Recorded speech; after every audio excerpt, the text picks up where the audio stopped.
All right, hello and welcome to Around the Horns. I'm Aaron. I'm here with my co-host Zach, and we are here as always to talk about UT baseball. Zach, I got a couple questions for you. First off, how are you doing? And second off, should we be doing this show in football helmets with the tradition of Texas baseball? What they got going on now? Yeah, doing good. Excited for this weekend. And yes, I looked all around my house and I unfortunately do not have one, but I feel like the social media team at Texas could probably provide some extra ones because apparently they're just leaving them all around like in the dugout. And yeah, after Coach Allen took a line drive off the face and fractured, I think it was his sinus, his cheek, and his orbital. With the spring game going on at the same time this weekend, Texas social media team had a little fun and decided to deposit a football helmet for him in the dugout. And Pierce said that while they couldn't wear it while batting, it appears that Tanner Witt took it upon himself to make a new celebration of wearing the helmet after home runs and hitting the A gap, as they call it, in the dugout. So, yeah, it's so good. Witt definitely became like the de facto equipment manager when it comes to the football helmet because he's raising that thing in the air and he's giving it to everyone that hit a home runs. And well, man, I mean, let's go ahead and talk about the Baylor series. Speaking of hitting home runs and wearing the football helmet, 14 homers in a 3-game sweep against Baylor. I mean, we've been saying it all year. I asked you the question when we were there. The wind this year has been gusting out to left field. I feel like 12, 13 games in a row. I think every single game since the A&M game, and it was windy before the A&M game too. It's just turned UFCU into a total hitter's park. It's been crazy. I mean, have you ever seen anything like that in all your years going to games? I honestly haven't. I've never seen a wind this sustained for this long have this much effect at UFCU. The dish has always been known as a pitching park. Yeah, they brought in the fences a little bit when David Pierce got here, but still, this is crazy. Keith Moreland and Swindell have both said, I've never seen anything like this. Shout out to Travis Gailey, who talked to the CBS weatherman actually in Austin. Crazy thing is, wind is only like 1.4 miles per hour higher than it is on average, but I'm telling you, it's been something special this year. The wind's been crazy. Yeah, I mean, any fly ball feels like it really has a chance. And even the ones you think don't, they end up just sneaking over the fence. There's been a lot of guys that have been taking advantage of it. But yeah, 46 runs for Texas over the weekend, 48 hits, 14 homers, 3 wins, most importantly, over Baylor. Zach, this team is back in the mix to host a regional. Right before we started recording, the D1 baseball guys, they gave their latest regional projections. They have Texas as the 11 seed hosting. So not quite a top 8 seed, but in the mix right now to host. So we're back in there. We've got a chance. And then the other story, I think, is TCU. They swept Texas Tech last weekend. And then this past weekend, they took 2 out of 3 from Oklahoma State, who we're going to talk about later and preview that matchup. But overall, I think TCU might have won themselves a Big 12 regular season title this weekend. They're 12-6 right now. All they have left is Oklahoma and Kansas. I think everyone else might be fighting for second at this point, which is not a bad thing because there's still a ton to play for as far as racking up wins and getting to host a regional, maybe a super. But TCU feels like they're definitely in the driver's seat. Yeah, TCU is definitely in the driver's seat. You take a sweep at home against Texas Tech, and then they went to Stillwater and took 2 of 3 from Okie State. That was huge. That kind of reset and jumbled all of the rankings. They have OU at home, so at Lupton, and then they go to Kansas on the final weekend or the second to last weekend. They actually have the last weekend off. They're out of conference. I think everyone at this point is kind of hoping that OU can work some magic. OU's, they got some talent, they got some hitters, they have some decent pitching, but with Cade Horton now, I don't see it. I think TCU really ruse what happened to them last year on the last weekend when they lost to K-State and basically handed Texas the victory. So yeah, I see TCU losing maybe 1 against OU, and I see them sweeping a really bad Kansas squad. So I think it's theirs. They'll have a 17-7 record if that occurs, which is ideally what happened last year. They also had that, but Texas did too, and they had the head-to-head. So yeah. And as far as Texas hosting, yeah, they're currently projected as 11 seed against Arkansas in the supers. With the RPI sitting at 9, with the strength of schedule sitting, I think it's at 22 right now. And the name on the shirt, like They have momentum. They have the name. They have the RPI. I think at this point, other than an utter collapse, it's going to be hard for them not to host, even if it isn't like a 16 seed. But to be honest, they're right there on the verge of, they win the series against Oklahoma State. They're top 8. Now, granted, they have West Virginia immediately after that on the road, which is not easy. But Texas is on the path to have a 40-win season. So that's pretty – if you get 40 wins at Texas, you're going to host a regional minimum. Yeah. No, I mean, they're in a decent spot. I don't want to get too much into the projections because it's all going to change after this weekend. I mean, This weekend is going to determine a lot of it, and the other games that are left. Got West Virginia, Kansas. The Big 12 tournament will be more important this year than I feel like it probably normally is. So, it'll all play out. We'll have a lot to discuss in the upcoming weeks. But changing topics a little bit, Ivan Melendez, Zach, he is up to 21 homers on the year. The all-time record, the single season record for Texas is 28. That was Kyle Russell back in 2007, I believe, or 2008. And he's got a shot. So he needs 7 homers to tie. He needs 8 to pass. I'll let you first talk about just what you've seen from Ivan over the last couple of games. And I mean, talk about guys benefiting from the wind blowing out. Ivan is not really one of those guys. Those balls are going out of the park regardless. So yeah, what have you seen from him? And then what % chance do you think he has to pass Kyle Russell there at 28? Yeah, I mean, the dude's just locked in, right? He's such a good situational hitter. He understands himself so well. He really, with the exception of an at-bat here or there, he doesn't get outside of himself. He's not chasing up. He's not chasing down. Occasionally, he'll go after that breaking ball on the outer edge.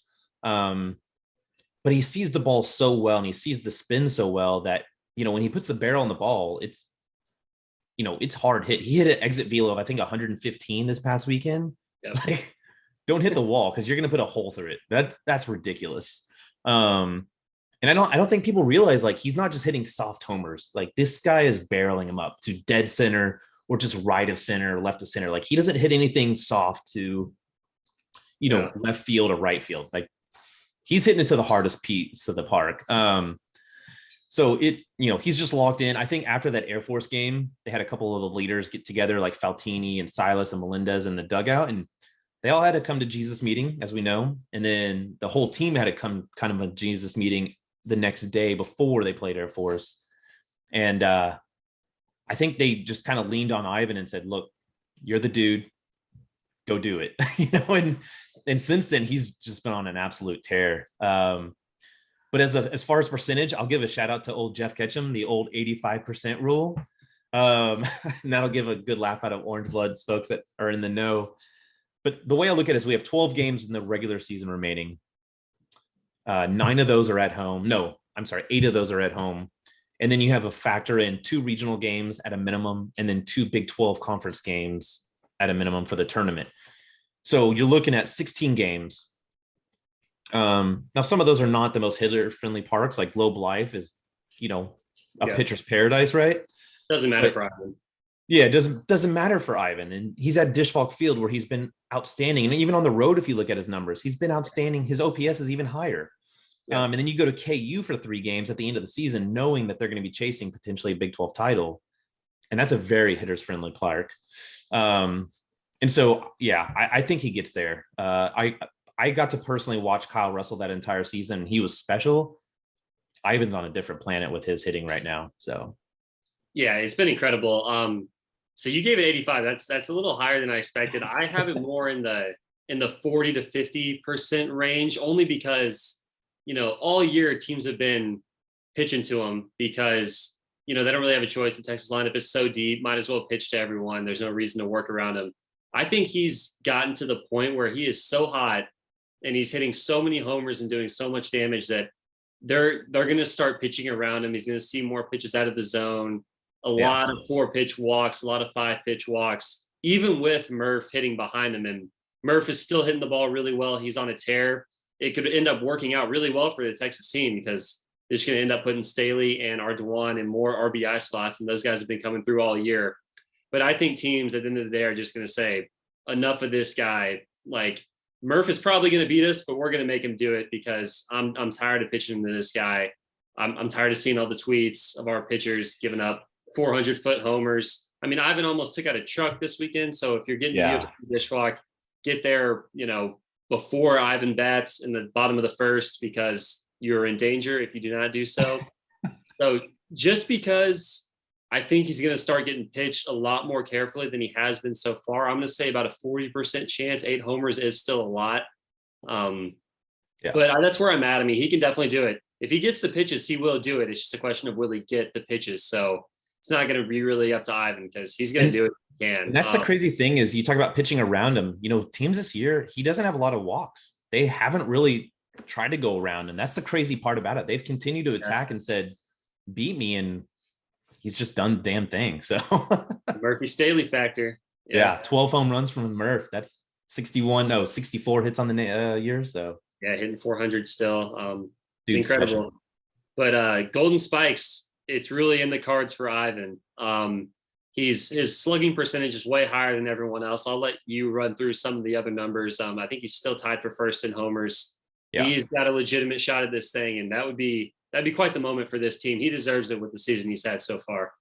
For sure. Yeah. So I mean, batting average, he's up there. He's top 5. And then home runs, he's tied for number 1 with the kid from ODU, Old Dominion. On his on-base percentage, he's number 7. RBI is number 4. Slugging percentage, as you mentioned, he's number 1 by a long shot. Yep. He's number 1 in total bases. I said he hasn't been walked much. I mean, he's 17th in the nation on walks, but realistically, you would expect that to be way higher considering what he's doing otherwise. Hits, he's number 27, and then runs, he's number 16. So, he's top 20-ish on essentially all offensive categories. That's a pretty damn good year. Yeah, he's killing it. We'll know more when the finalists gets announced. We expect Ivan to be one of the finalists. So when that happens, we'll, dive a little deeper into the specific candidates and who he's up against and start comparing those resumes. But I mean, with the pace he's on right now, he's got a really good shot to be a finalist, and that'll definitely be an exciting time for the Texas baseball world. But speaking of exciting things coming up, this is a big one this weekend, Zach. I mean, we mentioned it. If you want to have any hope of catching TCU, you're going to have to win this series this weekend between Texas and Oklahoma State. The loser of this one is not going to have a shot. As far as Big 12, massive hosting implications for the regional and the possible super regional. Amazing pitching matchup on Friday night, which I'm going to want to talk about in more detail. But I mean, just first thoughts on the Oklahoma State matchup this weekend and what we might see from those guys and what they've done so far this year. Yeah, Oklahoma State, they're 28-13, actually 29-13. They won last night against Wichita State. They're 16-7 at home. They're 10-3 on the road. So, they've got a good, solid foundation on the road, which is a little worrisome. As of last night, they were 28 in the RPI with a strength of schedule of 25. So they're still in, the hosting range. Like the outlier was Texas at number 33. Anything 20 and above in your RPI, you have a really good shot at hosting. They've obviously opened the season with that big series win against Vanderbilt. They've got wins over DBU. They did get swept by Gonzaga. They did lose to TCU. But if you look at their conference play, they've just been solid. 2 of 3 against Kansas State, 2 of 3 against OU, 2 of 3 against West Virginia. Obviously they still have Texas this weekend, and then they have Tech, I think, in 2 weekends. So that's really going to define their season right now. They cannot lose back-to-back series. Hitting wise as a team, they're 275 with an OPS of 818. So they're not what you would typically expect to be from a Oklahoma State team, a Josh Holiday team, right? Yeah. They've done a lot more kind of hitting for singles and doubles, and they have home runs. They've only got 45 home runs on the year, which is nothing to sneeze at by any means. But when you have Robin Ventura and Josh Holiday as your 2 hitting maestros, you're going to have some hitting prowess there.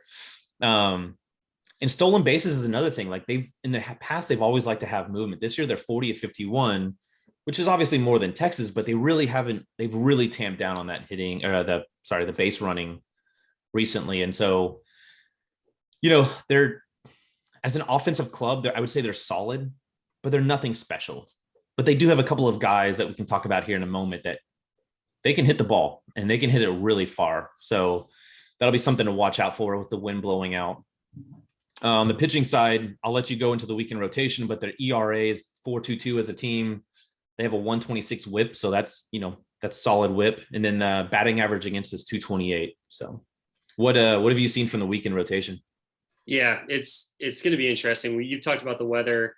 It's probably going to be blowing out again. I'm just praying to the baseball gods that like one time can we just have the wind blowing in, because that's what I want on Friday night. I want that absolute pitcher's duel. I want the perfect conditions for it, because we've got Pete Hansen going up against Justin Campbell.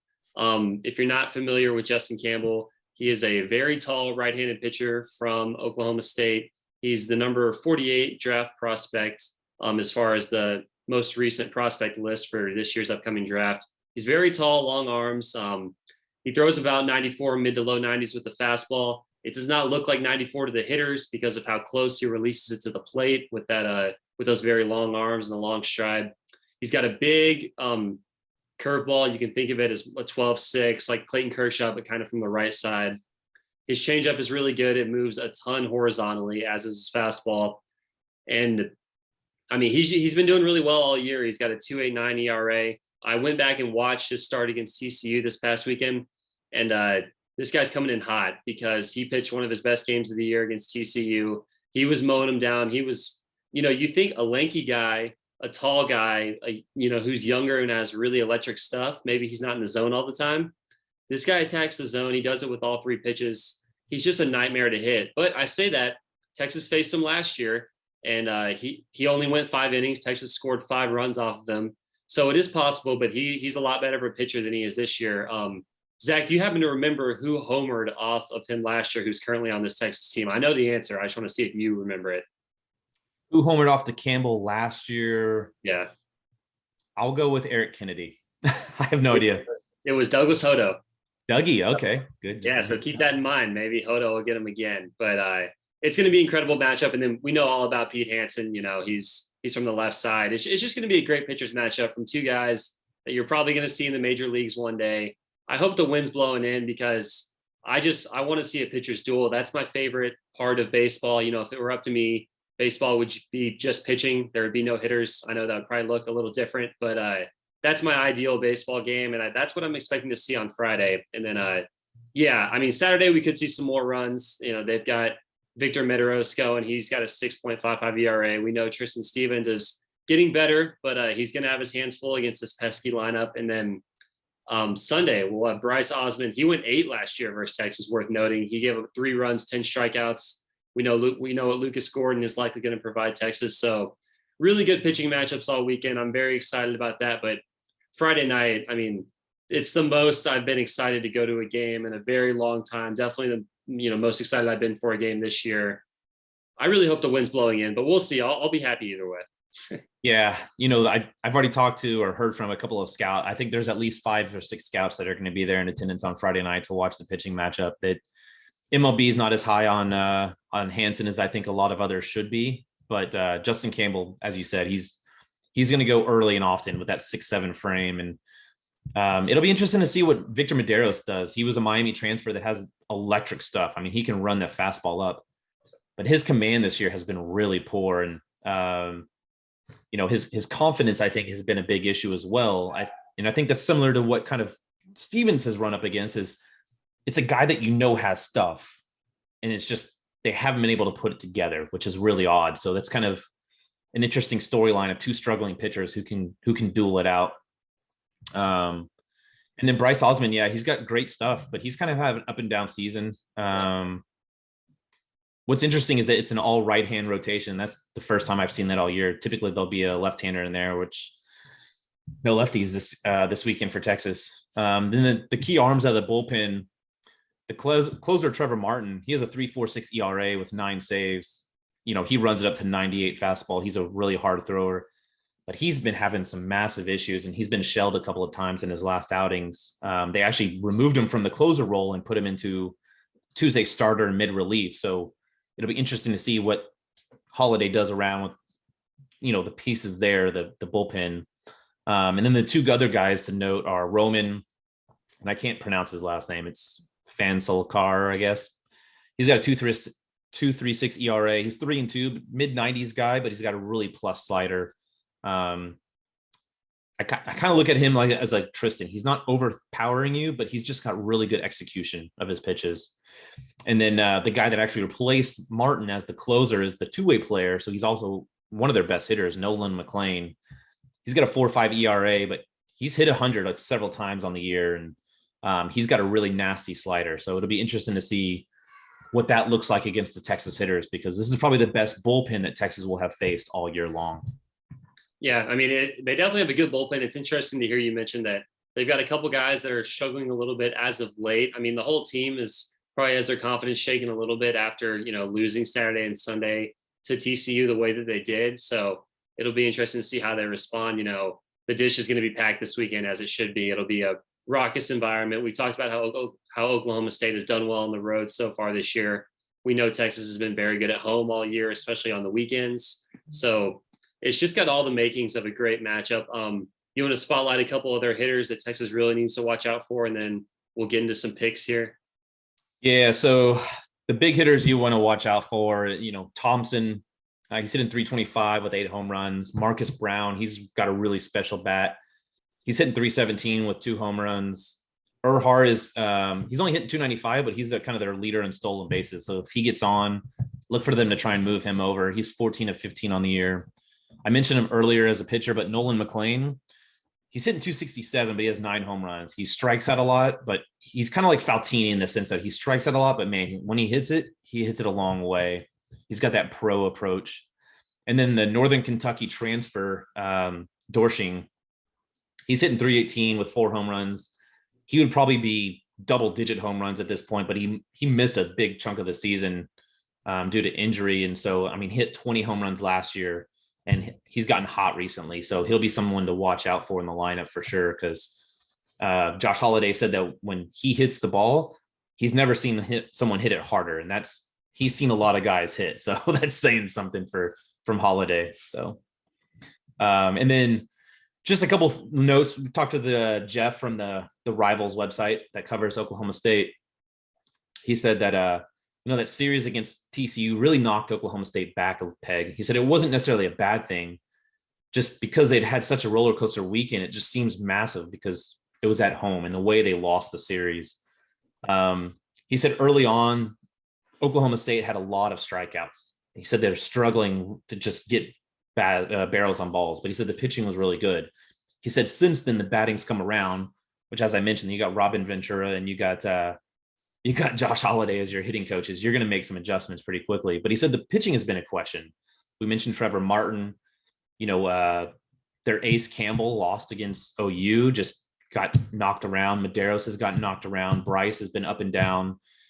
So he said the starters haven't been great recently, but their long relief has been really good. And so I think that's kind of an area that really benefits Oklahoma State coming to this game, because even if Texas can get through the starters, they've got another really tough bullpen to face.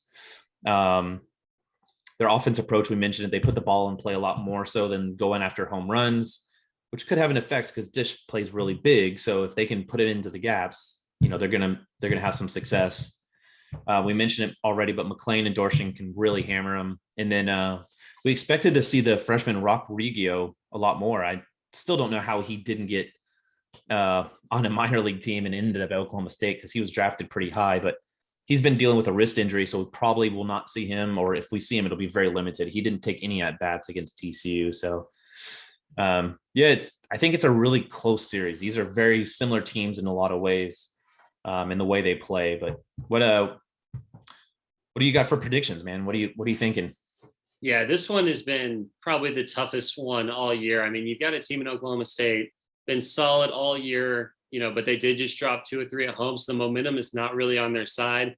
Then you got a team like Texas who, the sky was absolutely falling after Kansas State and then the loss to Air Force. And then suddenly, you win 5 straight games. Everyone's feeling great. You're hitting a bunch of homers. I'm tweeting about a bunch of records that we're about to break. So there's a bunch of stuff going right all of a sudden for Texas. This series is at the Dish. This has been the hardest one for me all year. I said if I ever thought the teams were close that I would just go with the home team. So I'll do that. I'll say Texas wins 2 out of 3 this weekend. Oklahoma State's just a really solid team. Texas is going to need to play pretty much mistake-free baseball. No pass balls, no errors on routine plays. they got to clean up the base running. There's been, a good amount of base running blunders lately. If Texas can just play a clean series, I believe in the offense. I think the offense is legit. The Oklahoma State pitching staff is on a different level than what they're going to see, than what they saw from Baylor. So we can't expect that same output, but I do think the offense is legit and can score enough runs. There's enough guys picking it up in the bullpen. I like the 3 starters. I'll say Texas wins 2 out of 3, but this is a tough one. What about you?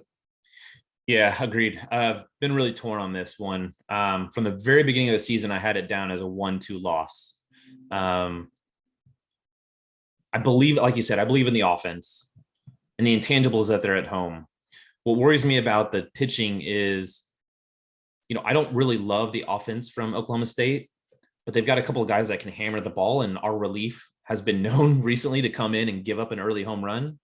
And so that gives me a little shakiness, plus knowing that the Oklahoma State bullpen has been really solid in long relief makes me wonder about, okay, you knock out a Campbell. Well, now you roll in a McLean and a Roman. Like, that's when you have 3 good guys and you put them all together, that's really tough. So if Texas is able to get to the bullpen early, I think they have a really good shot on the back end of the weekend, because you just wear them down and grind them out. Knowing that this team is a grinder, knowing it's at home, I'll go with a 2-1 series win for Texas. And honestly, this is a coin flip. It could go either way. It's going to be close games across the board. There's no blowouts here.